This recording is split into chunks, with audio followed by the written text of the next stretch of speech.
queste ore è emersa la positività di una bambina di 5 anni che frequenta una scuola dell'infanzia del distretto di Asolo. Domani scatteranno i controlli su compagni di classe e maestre. Una nuova positività anche all'Electrolux di Susegana.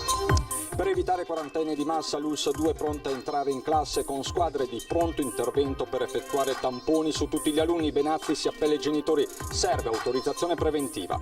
Già a lezione, seppure virtualmente, i ragazzi della classe quinta del liceo Da Vinci di Treviso, compreso il ragazzo risultato positivo al Covid. Allarme invece in una scuola secondaria di Treviso. Un insegnante supplente ieri ha tossito per tutta la mattina in classe senza aver indossato la mascherina. Il racconto di un papà. Nonostante nessun membro della squadra e dello staff sia risultato positivo al Covid, l'Union Feletto Vallata sospende la stagione. Dobbiamo tutelare il lavoro e la salute dei calciatori, non siamo stipendiati. Una trentina di patenti concesse a candidati che erano stati sostituiti da dei sosia. L'inchiesta del compartimento veneto della Polizia Stradale ha portato alla denuncia di 31 persone. Autoscuola Trevigiana della Bufera, indagine shock nel terziario trevigiano. 4 operatori su 10 non escludono di chiudere la loro attività, ma c'è voglia di farcela.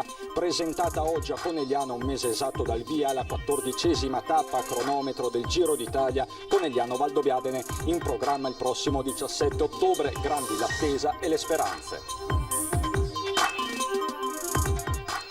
Bentrovati, buonasera telespettatrici, telespettatori di Antenna 3. Ampliamo ancora una volta la nostra edizione serale con la contabilità del contagio, in particolare una notizia dell'ultima ora arrivata poco fa in redazione, perché è risultata positiva al Covid una bambina di 5 anni che frequenta una scuola dell'infanzia del distretto di Asolo. Domani scatteranno i controlli sui compagni di classe, sulle maestre, confermano dai vertici dell'ULSS 2. Un nuovo cluster aziendale poi è emerso nel distretto di Pieve di Soligo. 7 qui le positività riscontrate nello screening effettuato in un centro privato. Sempre sul fronte aziendale si è conclusa la prima giornata di screening all'Electrolux di Susegana con 184 tamponi effettuati, 183 negativi, un solo dipendente è risultato positivo al tampone rapido. Per la conferma definitiva della positività bisognerà attendere le prossime ore l'esito del cosiddetto tampone molecolare. Ma il fronte più caldo, ormai lo avete capito, è quello della scuola. Proprio in queste ore l'ULSS 2 Marca Trevigiana ha scritto una lettera all'ufficio scolastico provinciale per proporre un nuovo modello di gestione del Covid a scuola nel caso di allerta. L'obiettivo è far entrare in classe delle vere e proprie squadre di intervento rapido, ma vediamo di che cosa si tratta. Noi chiediamo la possibilità con i nostri tecnici di andare a fare i tamponi a tutti, i tamponi veloci, in modo che nel giro di un'ora abbiamo la situazione della classe. Se tutti sono negativi la classe può continuare, così evitiamo di mettere in isolamento un'intera classe, con i problemi anche per i genitori stessi, che poi devono stare a casa dal lavoro attendendo il tampone, al drive-in, eccetera, eccetera. Scongiurare quarantene di massa e reazioni a catena, questo è l'obiettivo del direttore Benazzi, che mediante una lettera inviata in queste ore ha coinvolto l'ufficio scolastico provinciale al fine di raccogliere le autorizzazioni preventive dei genitori. Solo così nelle aule potranno entrare in azione le squadre di pronto intervento che l'ULSS 2 sta predisponendo.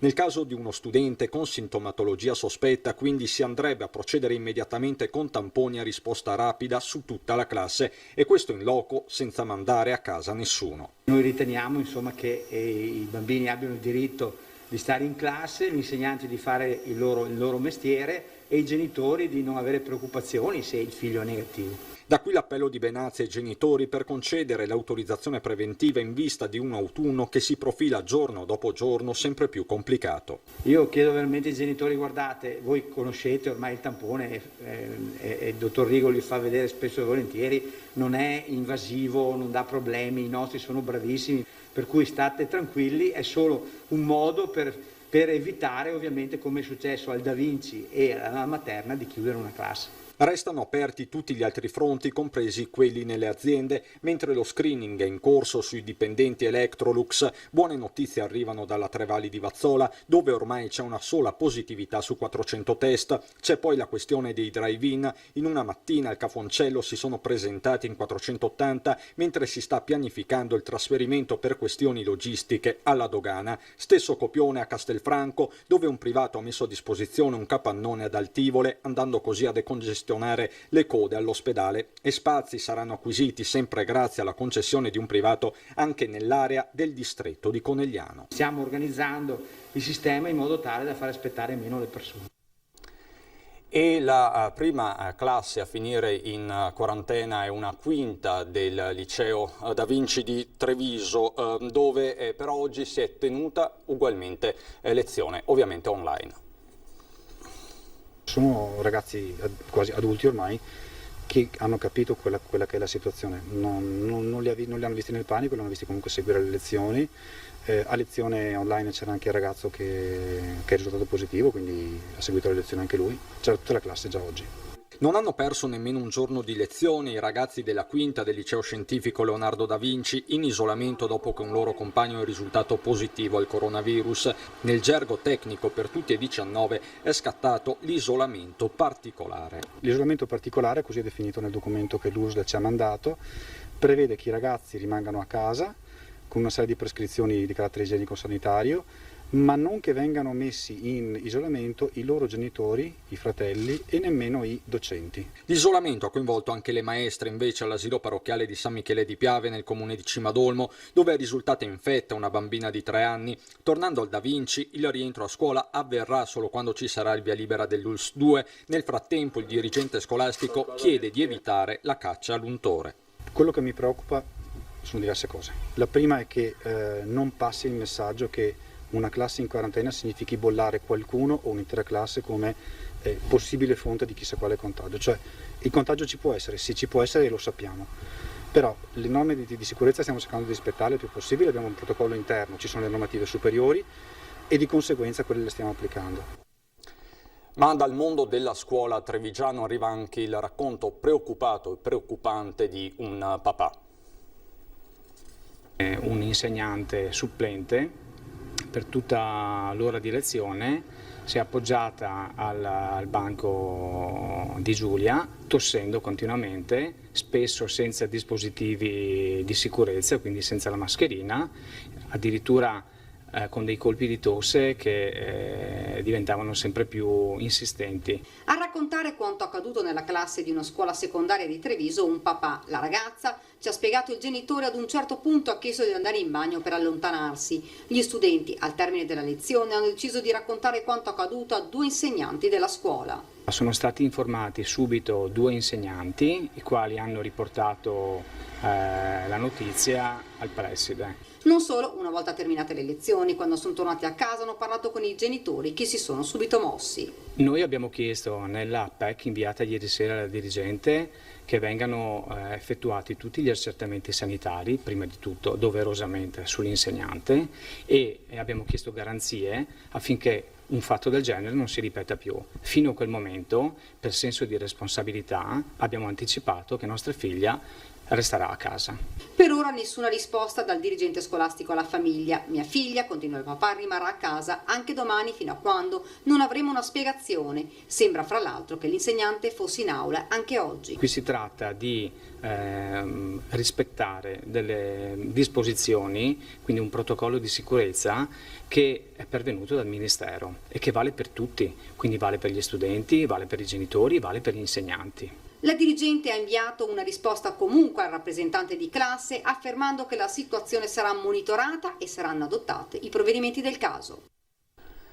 La società Union Feletto Vallata ha deciso di sospendere tutti gli allenamenti collettivi della squadra e di non scendere in campo per disputare la gara in programma domenica 20 settembre. A riferirlo è la stessa società in una nota. A causare la decisione il Covid, anche se nessun caso di positività è stato riscontrato nella squadra. Calciatori, allenatori e dirigenti non si sentono tranquilli nel praticare allenamenti e partite collettive, in quanto se riscontrato un caso di positività all'interno della squadra, l'isolamento fiduciario sanitario di 14 giorni a cui si è costretti porterebbe all'assenza dal luogo di lavoro. Ci teniamo a sottolineare che i nostri ragazzi non sono stipendiati e giocano esclusivamente guidati dalla passione per il calcio. La società parla quindi di rischi troppo elevati e dice di comprendere le paure dei suoi tesserati.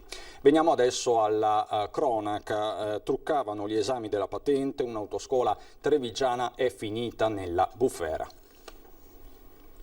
Ottenevano la patente senza eseguire alcun esame. Nel mirino della Polizia Stradale del Veneto è finita un'autoscuola trevigiana. In pratica, per far superare gli esami ai candidati, avevano pensato ad uno stratagemma semplice ma efficace. Sostituivano gli esaminati con altre persone sfruttando la tecnica del travestimento e anche delle somiglianze somatiche. Nell'inchiesta coordinata dal sostituto procuratore Giovanni Gasparini sono stati iscritti nel registro degli indagati 31 persone. Un collaboratore dell'autoscuola è stato invece arrestato. Gli organizzatori del disegno criminoso avevano architettato diversi raggiri per bypassare il controllo all'esame documentale nelle motorizzazioni.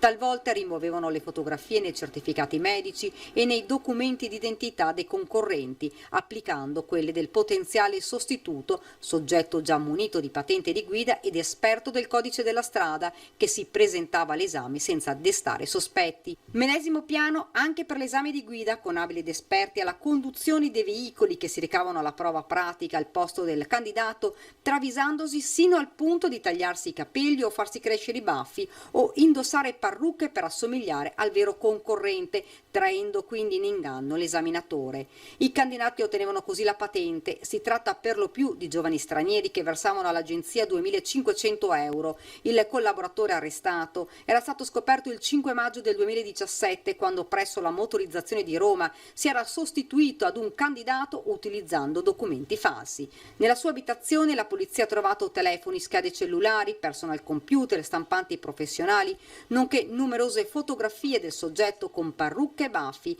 ed anche certificati medici e timbri e carte d'identità in bianco. Sequestrate tutte ovviamente le patenti di guida conseguite illegalmente.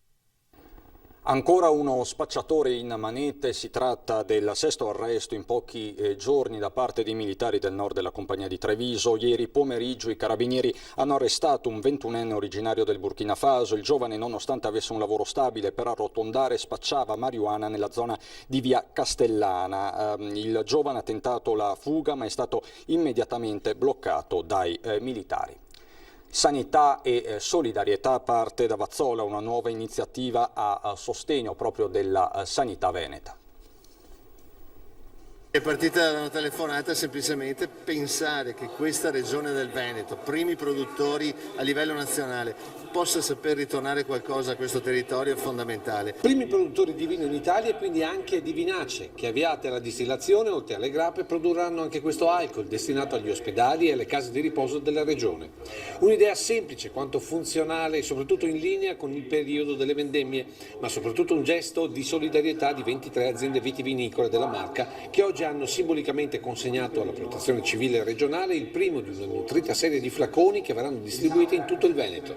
Mensilmente verranno fornite determinate quantità variabili e verrà consegnata alla Protezione Civile regionale, che la distribuirà agli ospedali, quindi alle strutture ospedaliere ed alle organizzazioni di volontariato della Protezione Civile distribuite in tutta la regione Veneto.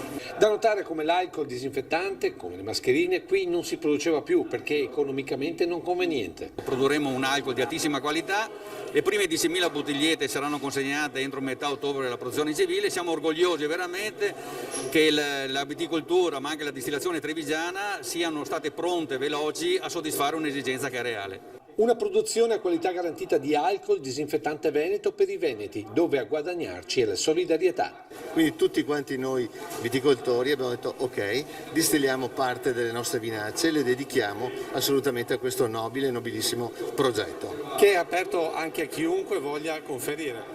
Assolutamente sì, siamo partiti una ventina di persone, ma è aperto a tutti, anche chi ha 100 quintali di vinaccia la vuole portare per questa nobile e nobilissima causa. Tutti quanti, la solidarietà fa parte del nostro DNA di noi veneti.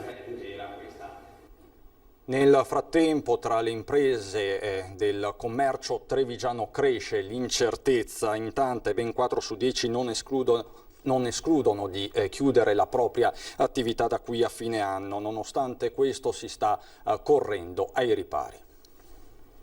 Tra chi è certo, chi è incerto, chi ha dei dubbi, ahimè, c'è una percentuale che mette in discussione il futuro delle imprese che è di poco inferiore al 50%. Il rischio di chiudere la propria attività a causa Covid non è escluso da quasi 4 commercianti su 10. È questo il dato più eclatante e preoccupante emerso dallo studio che Ebicom Lab ha condotto su un campione di 614 piccole e medie imprese del terziario trevigiano. Oltre la metà ha accusato difficoltà nel pagare i fornitori, il 40% a saldare gli affitti e mantenere il personale. Allo stesso tempo si è però sviluppata una certa resilienza, sostenuta anche dalle misure straordinarie dello Stato. Di certo si è cambiato il modo di fare impresa. Abbiamo dovuto attivare delle modalità diverse di lavoro durante il Covid, che vuol dire attività al telefono, vuol dire maggior consulenza da remoto, minor presenza con il cliente anche per discutere dettagli e quant'altro, e sicuramente un abbassamento del fatturato, questo è evidente. Il Covid-19 quindi ha portato diversi nodi al pettine. È stato un acceleratore di processi già in corso e un acceleratore che ha già creato appunto delle accelerazioni su alcune dinamiche e deve oggi portare le politiche sociali ed economiche ad accelerare allo stesso modo. A correre ai ripari nel frattempo è il sistema della bilateralità, soprattutto sul fronte del sostegno al lavoro nel caso di stop alla moratoria sui licenziamenti. Noi abbiamo già un sistema consolidato di sostegno al reddito che l'abbiamo già utilizzato in altri momenti critici e che è ancora lì ed è molto attivo. Dall'economia alla politica, con un appello davvero particolare che arriva agli elettori più anziani da parte di Giancarlo Gentilini. Voglio ricordare un fatto ben preciso. Coloro che hanno la scheda elettorale riempita in tutte le caselle devono immediatamente andare agli uffici elettorali e chiedere il duplicato. È un appello accorato senza parte politica quello lanciato dallo sceriffo di Treviso. Una verifica semplice quanto non scontata che potrebbe mettere in difficoltà soprattutto gli anziani. Ricordatevi una cosa, se vi presentate con la scheda elettorale riempita non potete votare. Va ricordato che comunque gli uffici elettorali saranno sempre aperti in tutti i comuni durante le votazioni, ma va da sé che con gli anni arrivare all'ultimo per farsi rilasciare il duplicato significa per molti andare di fatto in confusione. A me l'interesse che tutti votino e quindi ricordatevi del messaggio gentiliniano. È un diritto e anche un dovere, tutti a votare. Ricordatevi che abbiamo in mano i destini dell'Italia. Ed è stata posata oggi la prima pietra che segna simbolicamente l'avvio del cantiere per la realizzazione della nuova ala della casa di riposo Umberto I di Montebelluna. La ditta esecutrice avrà 600 giorni di calendario per edificare la nuova struttura. Costo dell'opera 5.500.000 euro. Ancora cronaca subito dopo la pubblicità.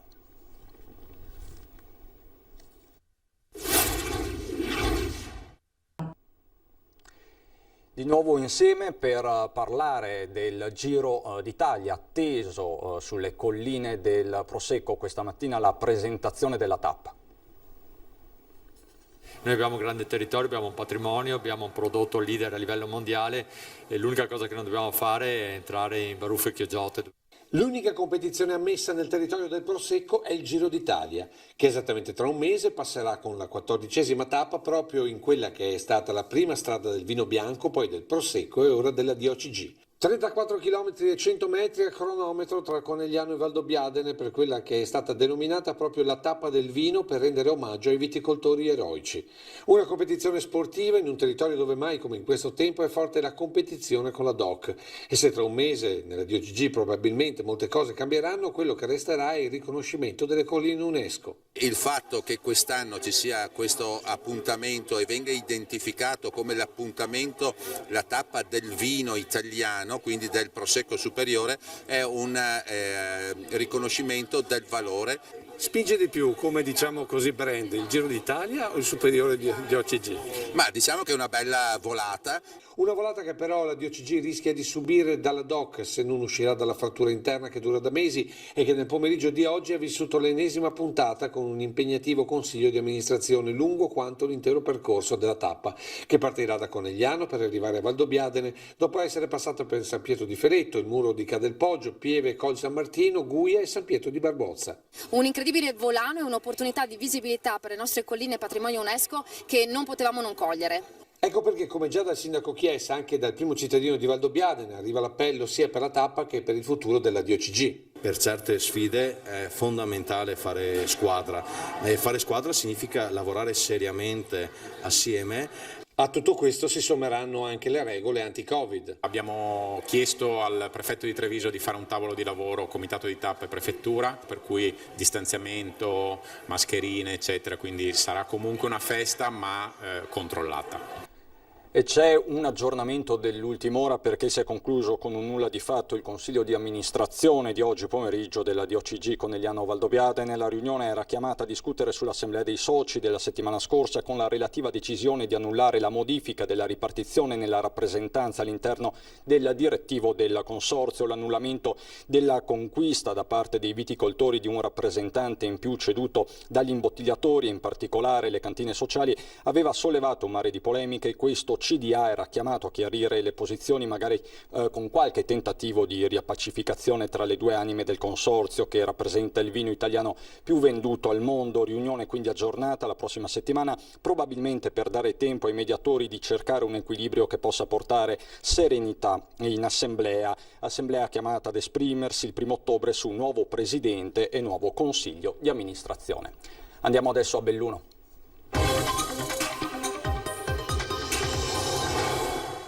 A Belluno, dove in primo piano c'è l'annosa questione della elettrificazione delle linee ferroviarie, anzi ci sono problemi, denuncia l'associazione Vivaio Dolomiti. Sentiamo. Più che pop e rock per la montagna, quei nuovissimi treni si chiameranno Ninna Nanna, un film surreale e inverosimile si sta vivendo in questi giorni in provincia di Belluno, dove si attende con trepidazione l'entrata in funzione dei treni elettrici. Sulla tribuna di Treviso un articolo dello scorso 9 settembre rilancia la segnalazione del sindacato dei ferrovieri Orsa che in merito all'elettrificazione della linea Conegliano-Vittorio Veneto-Belluno riferisce: i mezzi acquistati non passano sui ponti, bisogna rallentare. Secondo il quotidiano il problema è stato confermato dai tecnici di RFI. Tradotto, i tempi di percorrenza potrebbero essere addirittura peggiori di quelli con i treni a trazione diesel. La notizia è passata incredibilmente sotto silenzio, denuncia oggi l'associazione Vivaio Dolomiti. Abbiamo investito centinaia di milioni di euro per connettere il bellunese alla pianura e andiamo più piano di prima. Qui qualcuno ha sbagliato qualche calcolo. Se lo scopo dell'elettrificazione era quello di avvicinare la pianura alla montagna, non ci siamo proprio, attacca Vivaio, che parla di mancanza di pianificazione e di strategia. Ma perché i pop e rock dovranno limitare la propria velocità?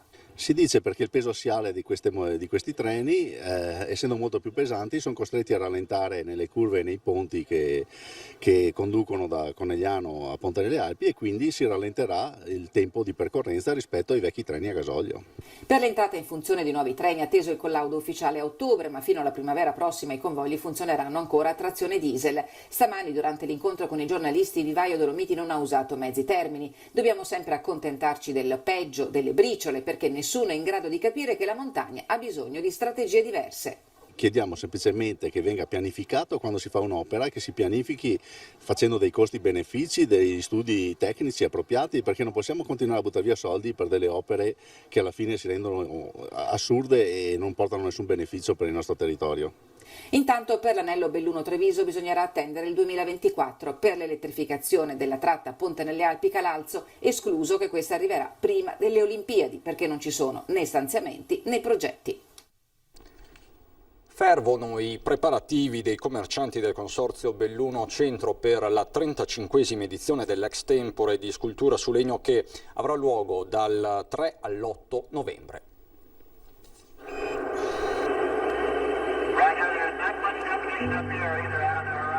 L'anno scorso tutti con il naso all'insù per ammirare la luna. Tra poco meno di 2 mesi sopra la fontana di Piazza dei Martiri sarà Gaia, la terra, a lasciare tutti senza fiato. È la sorpresa che i commercianti del Consorzio Belluno Centro svelano annunciando di avere praticamente chiuso il programma per la 35esima edizione dell'Extempore di scultura su legno che quest'anno avrà luogo dal 3 all'8 novembre prossimi. Gaia, l'opera dell'artista inglese Luc Geram, è nuovissima e la sua esposizione vuole essere simbolo e monito ad avere cura di madre terra.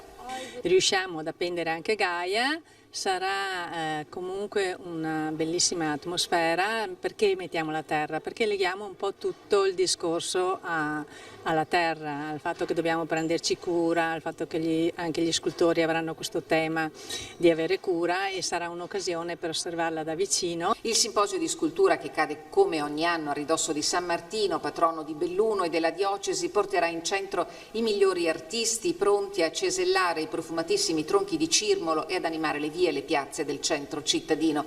Rigoroso il rispetto della normativa Covid, assicura la Presidente del Consorzio. Ci stanno preparando una bellissima panchina da mettere nei giardini proprio per evidenziare il problema delle distanze. Questa panchina sarà bellissima, sarà la nostra panchina a metro. Le iniziative che affiancheranno l'Extempore sono numerosissime in attesa del Natale. Si sta ragionando sulla pista di pattinaggio che potrebbe non essere proposta, mentre è certa una mostra diffusa di foto d'epoca del Nevegalle che verranno collocate sui ceppi di Vaia. Chiudiamo con una comunicazione di servizio, perché anche per l'anno scolastico 2020-2021 attivo il progetto Investi Scuola grazie al finanziamento del Fondo Comune dei Confini, Fondo Comuni di Confine e al cofinanziamento di Provincia e Consorzio Bimpiave. È stato quindi approvato il bando per il supporto economico degli studenti residenti in provincia di Belluno che frequentano gli istituti scolastici superiori. Non ci sono aggiornamenti dell'ultimo ora da Treviso e Belluno. È tutto anche per questa sera, vi ringrazio per l'attenzione. Adesso ci sono le previsioni del tempo, buon proseguimento.